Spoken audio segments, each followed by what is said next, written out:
I will never let you divorce him. Yeah, Mom's right. I can't even walk. That's what my mother-in-law and my husband told me. I married my husband Liam because I loved him. Even though we are no longer lovers, I still care about him deeply as family.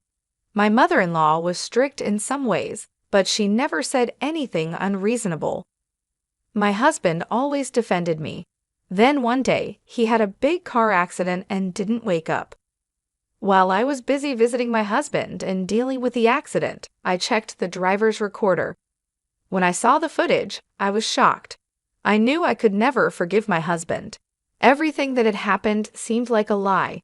When he woke up and was in a wheelchair, I said goodbye to him. My name is Julie, a 37-year-old housewife. My husband Liam and I got married 5 years ago. I was depressed for a long time because my ex-boyfriend, who had promised to marry me, dumped me. I met my husband at a party my friends took me to because they were worried about me. To marry my ex-boyfriend, I started working as a temp instead of getting a full-time job after graduating from college.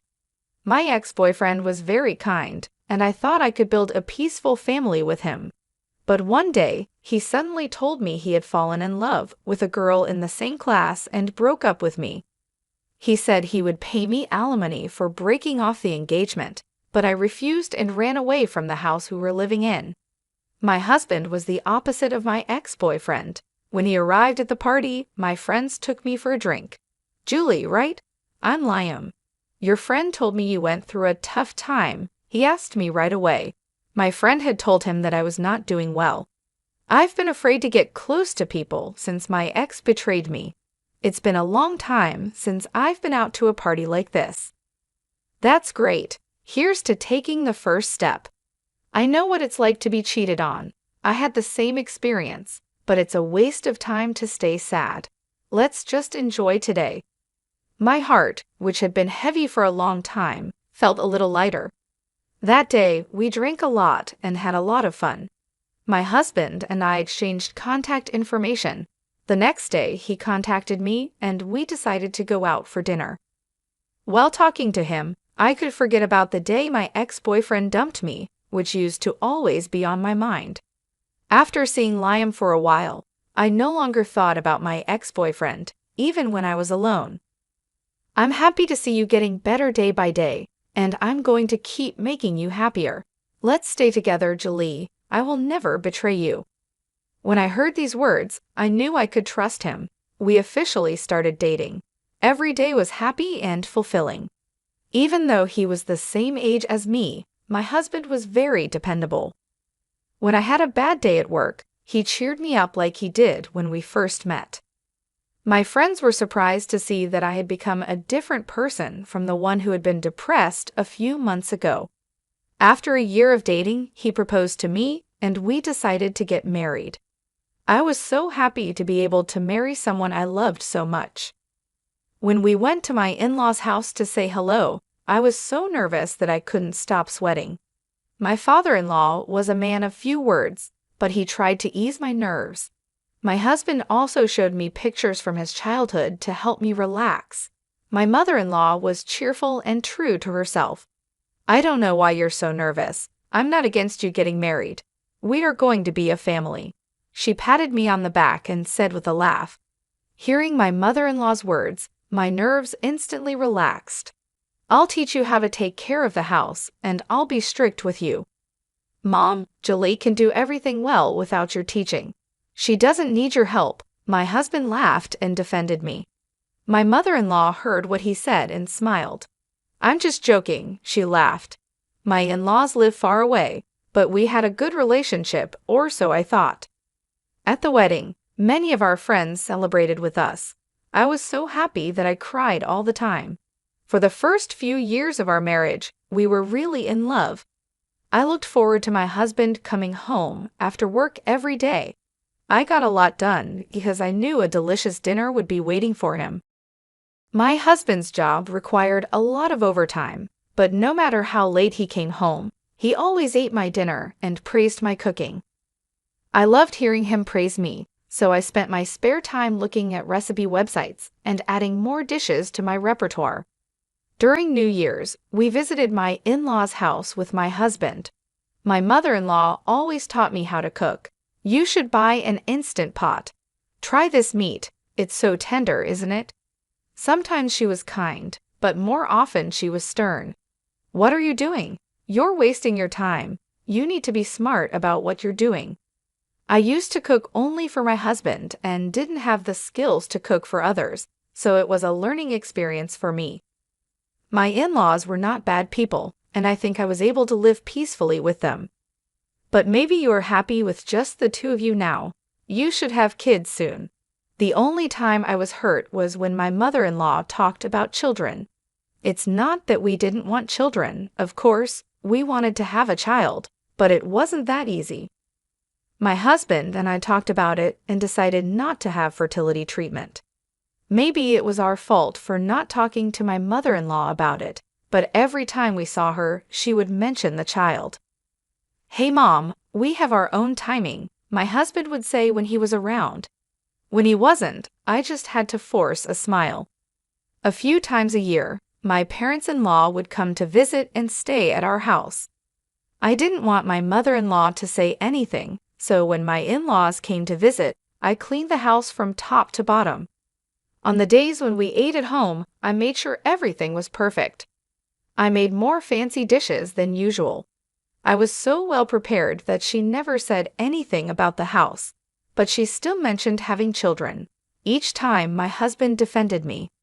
As time passed, we were married for 8 years. Unlike when we first got married, we were no longer lovers, but that didn't mean I didn't love him anymore. He was still important to me, and we had just become family. I'm sure he felt the same way. No matter how late he came home, he always ate my cooking.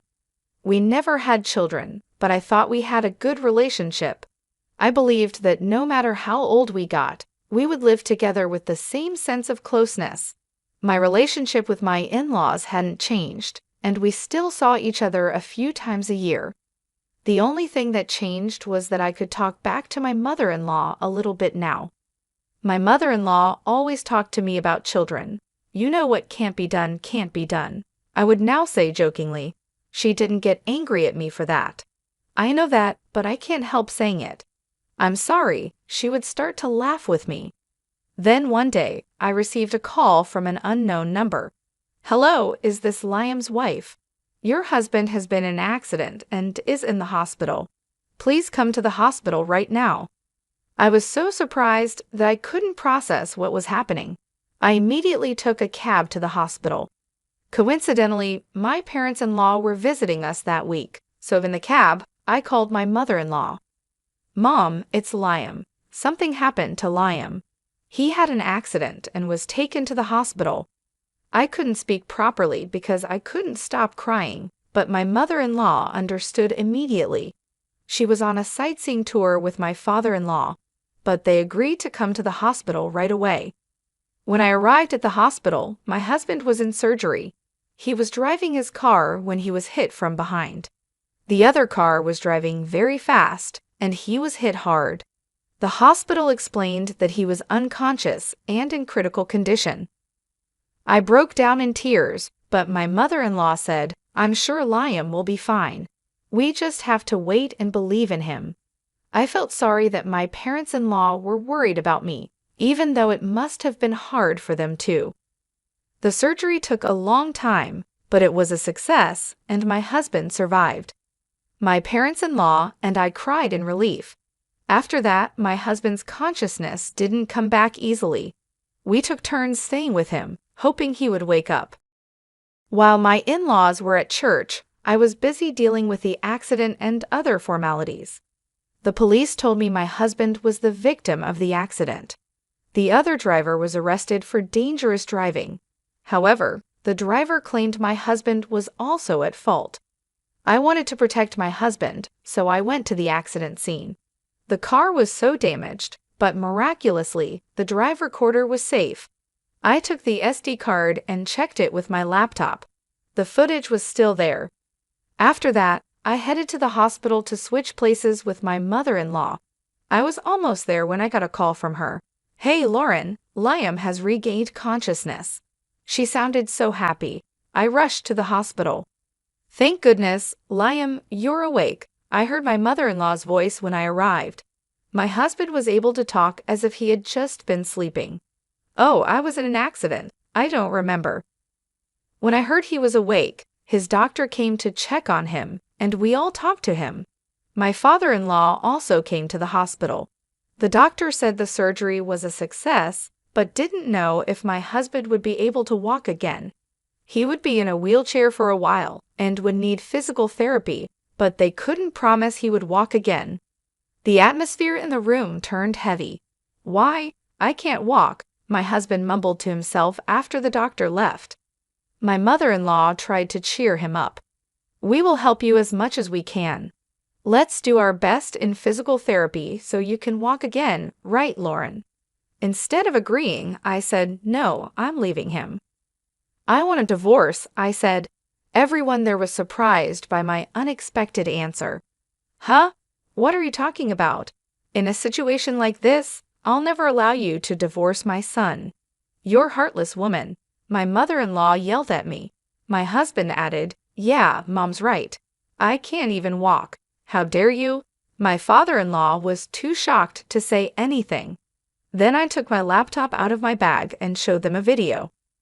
What if someone finds out? A young woman asked. It's okay, we're on break. No one from the office is going to come around here, my husband replied. Your wife could be watching, she said. There was my husband and the young woman, talking to each other and making out.